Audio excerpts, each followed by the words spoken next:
What's up, guys? It's Drac, and never one to let a bad idea just die out quietly. We have the NERF Hyper Evolve-100 because the holiday season is right around the corner, and you know what better time to fix your mistakes? Let's get right into it.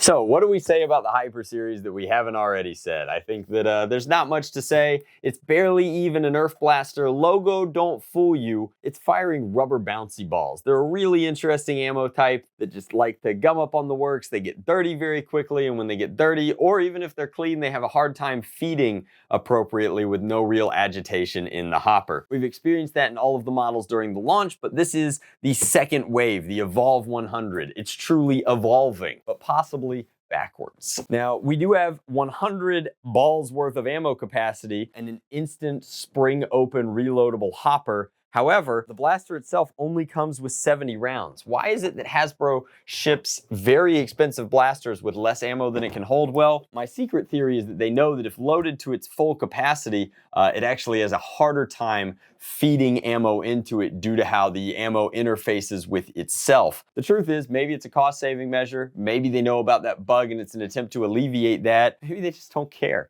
I have no idea, but the pricing on this thing, especially at the time of making this video, all over the place. This blaster costs $50 on sale at Target. It's $70 at Walmart right now. And the Hasbro MSRP on their website says that it's 56 something. However, they don't sell it. So what are you gonna do? As we kind of come in here, we'll see what the blaster comes with, although I played with this at a warehouse battle over in the Pacific Northwest recently, hanging out with Brett and Luke, and they brought one of these out, and it was interesting to see. So I'm not going in completely blind, but I know kind of where the hiccups are. Looks like the packaging itself is all eco-friendly, comes with the blaster, comes with a bag of balls. Let's get it loaded up. So a pretty pricey pump action Springer, but alliteration aside, let's not get hung up on that. We've had expensive flagship Springers and second waves before, and the Hades remains one of the best rival blasters of all time. So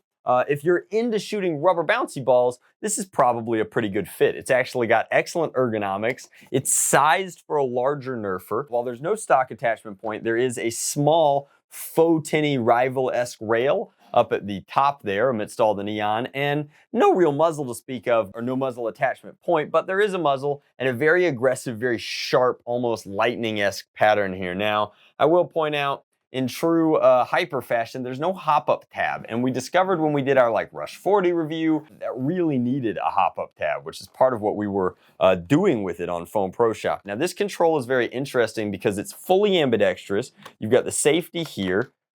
Down means no go, up means go.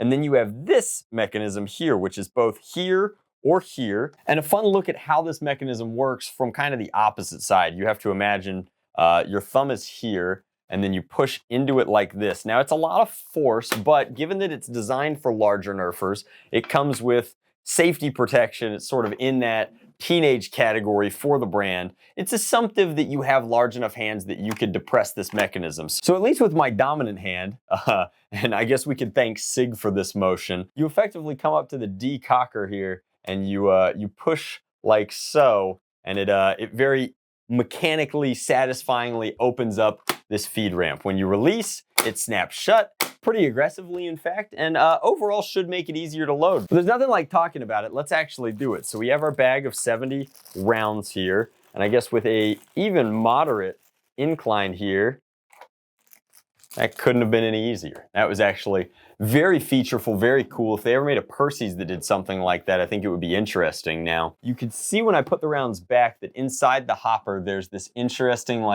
almost toothed system that's specifically designed to make sure that the balls align into the feed tube, which drops into here. Now, who is this jam door aperture for? I have no idea. We just lauded that the product is sized for the kind of target audience of teenage users, but this is the tiniest jam door and it's completely blocked off by the mechanism that feeds into there. Should you ever have a jam, this is realistically not a jam door for fixing the jam. It's a jam door for looking, gazing longingly at the jam and understanding, yep, that's borked. So I don't know what that's for, but interestingly enough, it's also a great way to get your hair stuck in the blaster or pinch something, because the blaster functions completely independent of the jam door being opened or closed. And as opposed to previous blaster models where you couldn't fire with the jam door open, here it provides no impediment, and it's just a window into the world of what could go wrong. A little interesting, since you can no longer justify it as a safety mechanism,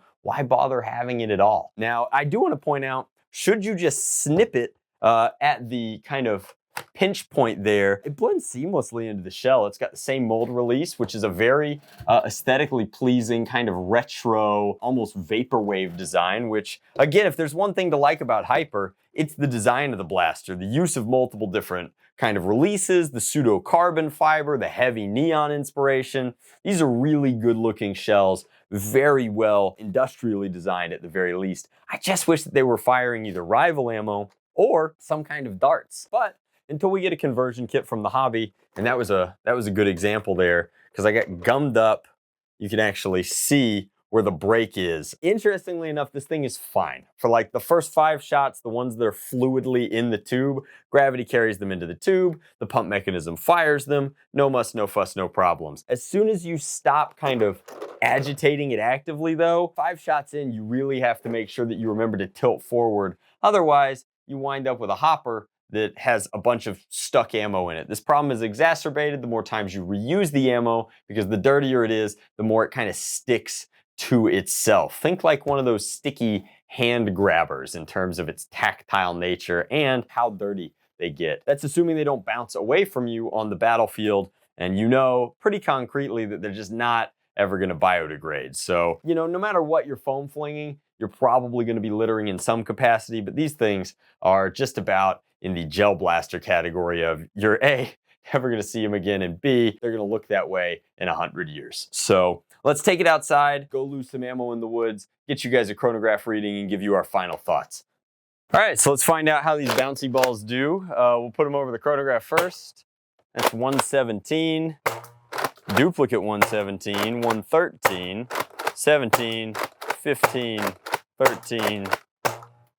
And again, there's the misfire, 110, 109, 116. And it's easy to kind of see why you'd want eye protection, just because these are, I mean, if you haven't gotten the pleasure of using one before, they're relatively dense. They're pretty heavy, little dimpled kind of gumballs of sorts. They are solid all the way through. And it wouldn't be a ton of fun to take one anywhere close to your sensory sort of receptors up there. So I guess we can, the weather's been pretty rough on the old zip line target here, but we can throw it back just a little bit and see if from this angle we can dial in any sort of reasonable accuracy with this guy. Now again, with no hop up tab, we just had one curve left, that one curved down, that one went where we wanted it to, left, down,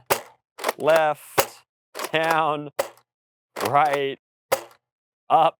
What are you gonna do? So really designed, I think, almost for indoor play, which is what you could have said about Vortex. The bounce factor is obviously, well, that one bounced down. The bounce factor is relatively cool. Again, the overall design of the product is great. It just comes down to like whether or not do you want to adopt a completely unique, in a lot of ways inferior ammo type. Now, admittedly, as opposed to Rival, you could store a lot more of this on your person or in a canister. It's still omnidirectional, which means you could put it in paintball pods. This is the easiest one to almost speedball style, right? Like you'd be up here, you'd pull your pod, you'd push the thing, dump it in, and keep going. However, a lot of events and local organizations within the hobby are doing away with this before even realistically giving it a serious chance. And part of that is the way that community ammo pools work. Adopting something that's so completely non-compatible is a non-starter. And then another thing is like the entire ecosystem is more expensive than it needs to be. It's more expensive than Rival, and you get a lot less utility out of it. Rival has hop up, it's a little more accurate.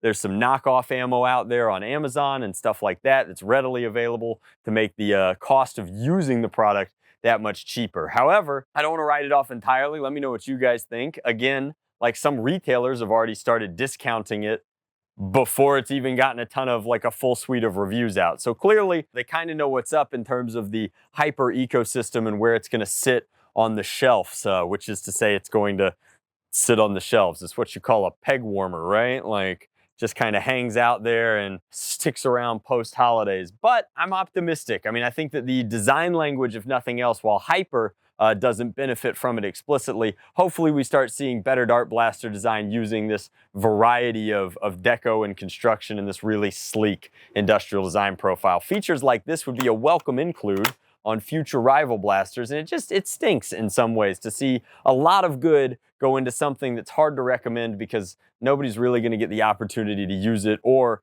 more to the point, share it. So that's just my take as somebody who runs hobby events and attends hobby events, that I haven't seen anyone adopting hyper by and large, which is a shame because while the accuracy leaves a lot to be desired, the overall performance in terms of its FPS and its angled shots is pretty good. Now, can you really call it nerfing when you're not actually foam flinging? I don't know, you be the judge. Discuss it in the comment section down below. I'd really like to get kind of an opinion on this months removed from its original launch, because I think this is the best blaster out of all of them. It's just a shame that it's still a hyper blaster. You know what I'm saying? Much love, blast on, Drac out.